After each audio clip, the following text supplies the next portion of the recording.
Untuk meredam kejut atau goncangan dari ban, setiap motor pasti memiliki suspensi atau peredam, dan ini biasa disebut dengan nama shock atau shock breaker. Dan shock ini ditempatkan di setiap sumber roda kendaraan sebagai tumpuan atau kaki-kaki atau penumpang beban kendaraan tersebut. Untuk spek, model, dan jumlah shock di setiap sumber roda itu ternyata berbeda-beda loh sesuai dengan peruntukannya. Dan kali ini kita akan membahas tentang jenis-jenis shock motor.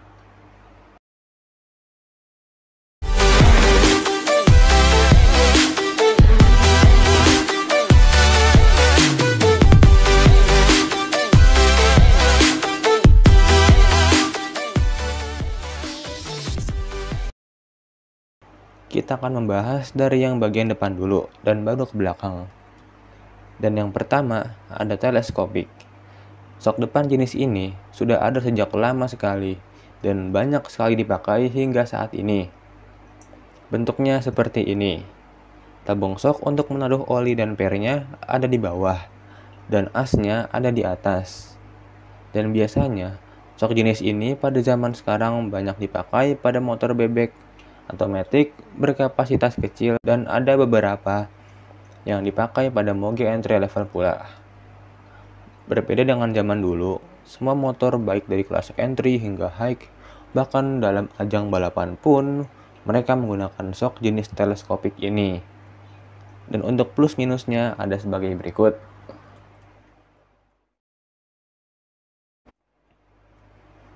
Selanjutnya ada shock depan jenis upside down.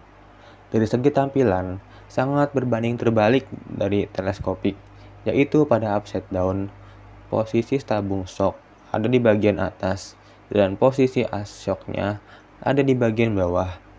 Dan pada bagian bawah as shock ini, ada part tambahan agar shock upside down dapat tersambung pada as roda depan, yaitu biasa disebut dengan bottom shock.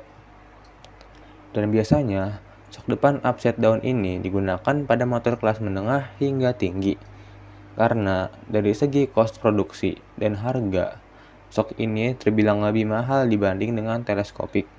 Ditambah lagi dari tampilan juga lebih keren dan mewah. Dan shock ini didesain untuk motor yang mengutamakan kecepatan. Karena suspensi jenis ini lebih stabil pada kecepatan tinggi dibanding teleskopik. Walaupun ada beberapa pabrikan sepeda motor yang menggunakan shock upside down ini untuk kendaraan yang tidak mengutamakan kecepatan, dan penggunaannya hanya untuk tampilan saja agar lebih mewah pada motor tersebut. Dan karena shock ini terlihat lebih mewah dan keren, serta terkenal lebih mahal dari teleskopik dengan spek yang sama, banyak sekali modifikator atau bengkel custom motor yang menyediakan jasa custom shock depan yang tadinya teleskopik menjadi upside down dengan melakukan beberapa perubahan.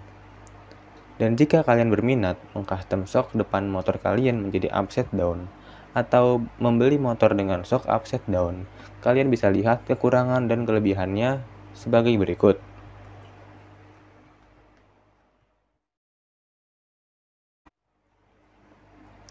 Setelah membahas shock depan, selanjutnya kita akan membahas shock belakang yang memiliki 3 jenis, yaitu sebagai berikut. Dual shock.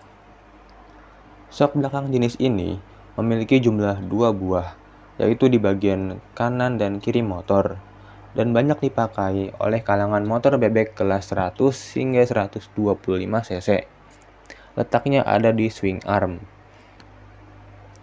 Dan juga terdapat pada beberapa matic zaman sekarang di kelas 150 hingga 250 cc yang letaknya pada bagian belakang CVT dekat dengan tempat oli gardan. Dan satu lagi di bagian swing arm yang sebelah kanan. Dan karena shock pada motor bebek ini terdapat 2 buah di belakang, jadinya dapat menopang beban lebih banyak dan berat. Next ada single shock. Shock jenis ini biasa dipakai pada matic entry level dengan kapasitas 110 sampai 150 cc saja. Dan shock jenis ini hanya ada satu unit saja dan letaknya ada di bagian belakang, dekat dengan oli gardan. Shock tipe ini tidak cocok untuk membawa beban agak berat karena shocknya hanya satu, dan ditambah posisinya agak ke samping. Jadinya pasti nggak akan stabil jika membawa beban berat. Selanjutnya ada monoshock. Mono kan artinya satu. Dan tadi udah ngebahas single shock yang berarti shocknya cuma satu. Lah kok sekarang ngebahas yang shocknya satu lagi ya? Emangnya ada? Oke, jadi gini. Perbedaan monoshock dan single shock yaitu dari posisinya. Seperti yang saya jelaskan tadi, posisi single shock ada di belakang dan agak ke samping. Dan panjangnya juga mirip-mirip sama dual shock. Dan kalau monoshock ini, dia letaknya ngumpet di bawah jok motor kalian. Dan karena posisinya tersebut, jadinya shock belakang jenis ini memiliki ukuran yang pendek sekali. Dan bisa saja setengahnya dual shock atau single shock untuk panjangnya. Dan shock jenis ini biasa dipakai pada motor sport yang mengutamakan kecepatan, karena shock tersebut lebih stabil di kecepatan tinggi. Karena shock tersebut hanya satu unit saja dan letaknya di tengah-tengah persis. Dan karena shocknya hanya satu, jadinya sangat amat nggak cocok untuk membawa beban berat. Yang ada nanti hanya menyiksa shocknya saja. Dan motor lain yang memakai shock jenis ini, diantaranya ada beberapa motor matic high class yang berkapasitas besar. Dan dipakai juga untuk motor kelas bebek Ayago, serta sampai motor garuk tanah atau Trabas atau Supermoto juga pakai.